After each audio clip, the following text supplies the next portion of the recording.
Chers amis de Malidjigui et de Maliko Baro, merci pour votre fidélité. Encore une fois de plus, vous êtes avec votre serviteur Abdoulaye Ba. Aujourd'hui, j'ai l'immense plaisir d'être avec Kadi Kara, la fondatrice de l'association Kadi Kara, et que vous avez vu sûrement sur les médias de Malidjigui au moment du Covid, où elle distribuait des masques, des gels antiseptiques, puis des lavoirs dans les mosquées et tout ça à travers Bamako. Donc aujourd'hui, une fois de plus, nous sommes avec elle pour parler de cette association, de ses activités au Mali et en France, ici. Kadi, merci de m'avoir reçu dans cet endroit splendide. Et voilà, depuis lors qu'on s'est connus, je pense qu'il y a environ 2 ou 3 ans maintenant. Donc je pense que beaucoup de personnes qui t'ont vu sur Malidjigui ne savent pas réellement qui est Kadi Kara. Hein, parlez-moi un peu de toi d'abord, et puis après, on va acheminer vers l'association et puis par tout ce que tu fais ici en France et au Mali. Parfait. Alors tout d'abord, je te remercie Abdoulaye pour cette invitation, c'est un réel plaisir. Je salue toutes les Maliennes, tous les Maliens, toute la communauté africaine. Malienne, Borbé, Adelifo, Narasu Konini, et je vous salue toutes et tous du fond du cœur. Voilà une vraie Malienne. Entre autres, son nom c'est Kadijatou Koulibaly. Kadijatou Koulibaly. Voilà, elle est de Ségou, si je ne me trompe pas. Non, je suis de Lambidou. De Lambidou, yes. Ah d'accord. Lambidou Niakate. D'accord, Lambidou Niakate, ça c'est un pays soninké. C'est soninké. D'accord, d'accord. Donc Kadi Kara est qui est Kadi Kara? Alors, Kadi Kara, je suis franco-malienne, je suis née en France, de parents maliens. Mon père est Koulibaly, ma maman est Sako. Mon père est Koulibaly de Lambidou, Niakate, et ma mère est Sako de Madiga. Ah, d'accord. Donc, Kadi Kara, en dehors de la vie associative, que fait d'autres Kadi Kara dans la vie de tous les jours comme activité? Professionnelle, associative, si tu es dans d'autres associations, parce qu'aujourd'hui le but c'est que nous avons vraiment envie que les gens qui suivent Malidjigui, qui ont l'habitude de voir les réalisations de l'association Kadi Kara au Mali, sachent qui est réellement la fondatrice de l'association Kadi Kara, une association qui porte bien sûr ton nom. Exactement. Ce qui est une originalité aussi. Alors, pour la petite histoire, bon, au départ, dans mes fonctions, je suis consultante internationale spécialisée en stratégie d'affaires, lobbying et relations publiques. Donc, pour faire court, j'accompagne des opérateurs économiques, politiques dans le déploiement de leurs activités à l'international. Et je travaille également en étroite collaboration avec un vivier de portefeuille d'entreprises européennes et africaines. Donc, s'il y a des opérateurs africains qui veulent se déployer à l'international ou s'il y a des opérateurs français qui veulent se déployer sur le continent africain, voilà ma spécialisation. Donc, après, sur le créneau associatif, voilà, si je peux me permettre, je suis présidente fondatrice de l'association Kadi Kara, implantée au Mali.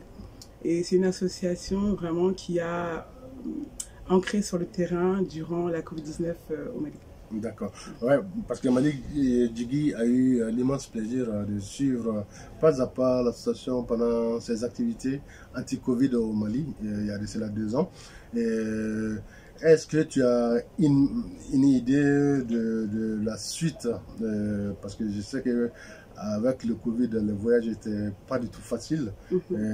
Donc, généralement, quand on n'est pas sur le terrain et qu'on finance des activités, souvent ça ne se passe pas comme on veut. Donc, est-ce que ça a été le cas pour l'association Kadi Kara? Pour toi, est-ce que tu peux nous parler de cette expérience-là? Alors, effectivement, pour coordonner des activités à distance, c'est pas toujours évident. Parce que, bon, il faut des personnes de confiance, hein. Ça c'est comme partout. Au départ, l'association Kadi Kara, elle est née par l'engouement des jeunes Maliens qui me suivaient sur les réseaux sociaux et qui sont venus à ma rencontre lors de l'un de mes séjours à Bamako. Ils sont venus dans mon hôtel pour me dire qu'ils me suivent sur les réseaux sociaux, qu'ils m'apprécient beaucoup, qu'ils félicitaient un peu mes activités et qu'ils avaient une proposition à me faire. Donc de là, je leur ai dit, bah écoutez, je vais vous écouter, mais si c'est pour me demander l'argent, moi j'ai pas d'argent. D'accord. Si vous me demandez l'argent, moi j'ai pas d'argent. Hein. Voilà, donc la petite blague. Ils m'ont dit non, on veut juste échanger avec toi et puis te faire part de notre proposition. Donc je les ai reçus. D'accord. Et ils m'ont dit, on veut monter un fan club Kadikara. Je dis, un fan club, c'est quoi ça encore? Et on m'a dit, ouais, non, en fait, comme on te suit, on t'aime beaucoup.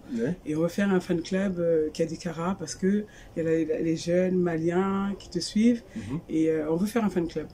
Et ils disent, bon, c'est intéressant, mais un fan club, ça fait un peu politique, ça fait un peu... voilà, ils m'ont dit, non, non, non, nous on t'aime bien, donc on va faire ça. Et j'ai dit, bon, qu'est-ce que vous gagnez à faire un fan club Kadikara? D'accord. Et ils m'ont dit, non, on va partager, on va te suivre, etc.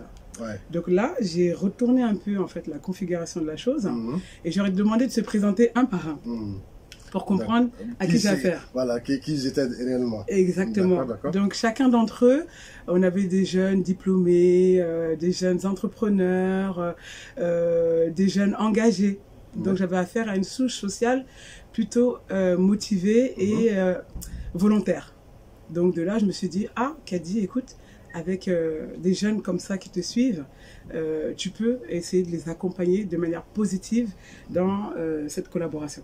Et donc de là, j'ai proposé, au lieu de faire le fan club, c'est plutôt de faire une association, Kadikara, qui va faire que je vais essayer de vous apporter ma modeste contribution dans certaines actions. D'accord, donc on peut dire que cette association, ça peut être les jalons d'une future fondation. Ah oui, avec plaisir. Oui, avec plaisir. Voilà. Pourquoi pas? Parce que tu sais, très entreprenante. C'est vrai, c'est vrai. Pourquoi pas ne pas les transformer en fondation? Oui, c'est prévisible. Parce qu'au départ, j'avoue bien, quand j'étais à Bamako, quand tu m'as parlé de l'association, je pensais que c'était une fondation au lieu d'une association. Mais après, par la suite, voilà, ça c'est l'anecdote que je te fais quand j'ai connu les jeunes Demba et autres, que je salue d'ailleurs ici. Effectivement. Et avec son équipe qui se battent vraiment à côté des plus démunis. Moi, je pense que voilà, ça c'est mon côté témoignage. Donc maintenant, l'espérance, la suite, ça s'est passé comment dans la gestion des fonds que tu as envoyés pour la lutte contre la Covid-19. Oui. Donc au départ, comme on était un peu dans une situation de crise et d'urgence, du coup, bon, il fallait absolument apporter une contribution, on va dire, rapide et efficace. Donc, c'est-à-dire le basique, hein, les masques, gel hydroalcoolique et également une campagne de sensibilisation sur les tenants aboutissants de cette pandémie. Donc, j'ai fait confiance au départ à un jeune Malien. Voilà, c'est comme tout. Et malheureusement, il n'a pas pu être à la hauteur des missions que je lui ai confiées. Donc, il faisait partie des jeunes qui étaient venus te voir à exactement.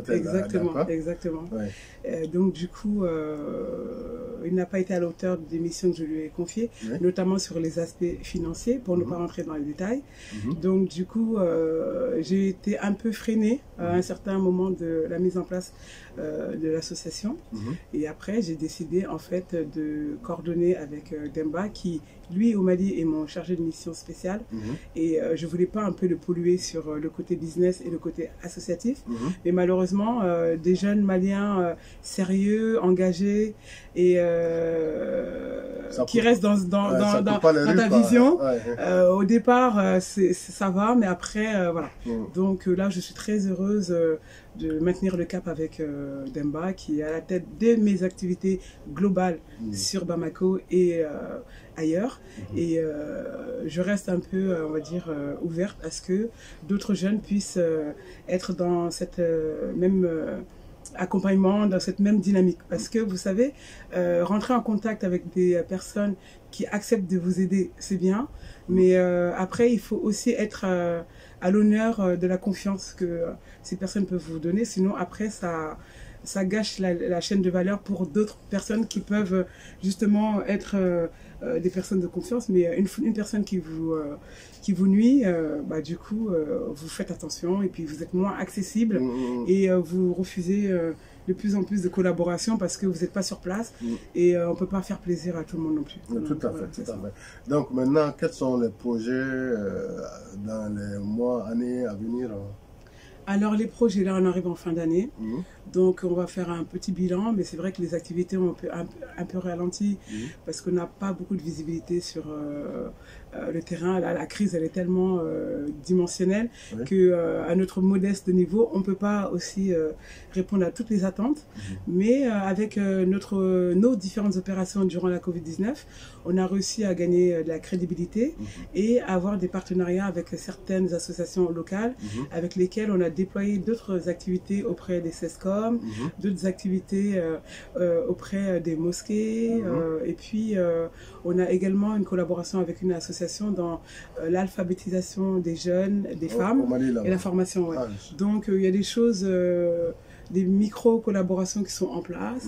On apporte notre modeste contribution et puis on espère grandir petit à petit. D'accord. Donc qui parle d'association voilà, créée par une franco-malienne et tout ça, bon, ne peut pas s'empêcher de poser la question suivante. Est-ce que l'association Kadikara ou est-ce que Kadikara bénéficie des subventions publiques françaises? Non.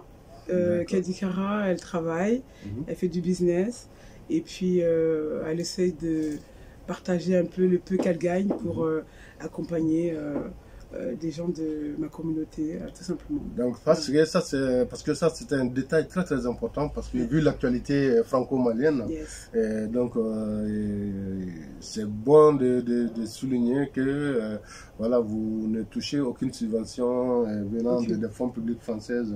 Donc l'association est financée entièrement en fonds propres voilà, des activités de Kadikara. Exactement. Voilà. Donc mais là, vous m'avez reçu dans un cadre assez spécifique, très, très, on va dire, sublime. Merci. Et donc, ce lieu qui est, on va dire, c'est comme une tanière de Kadi.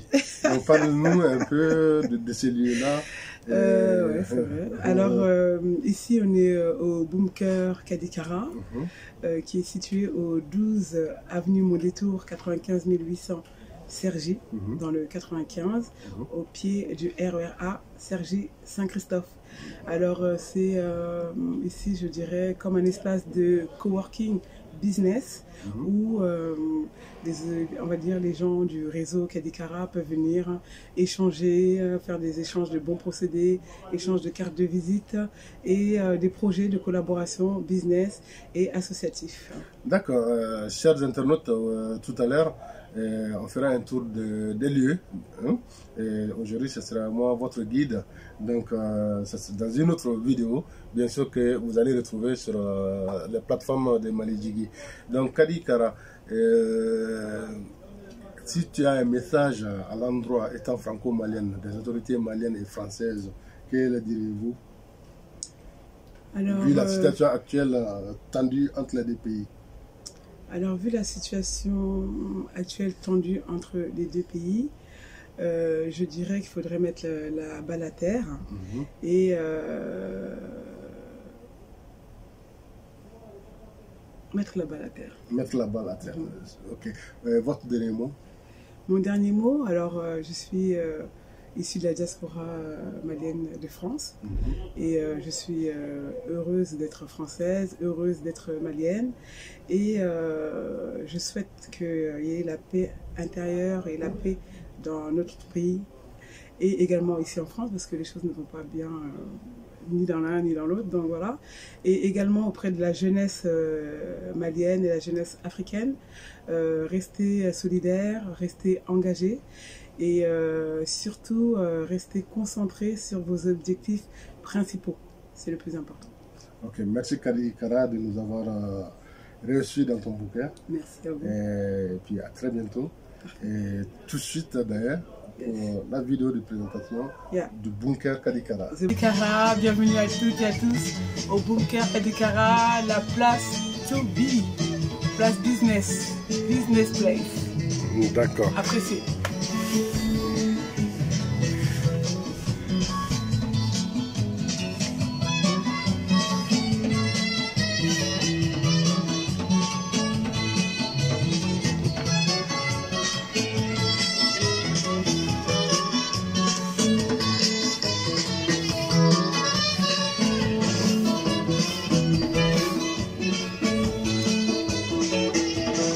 Vous avez l'espace VIP ici.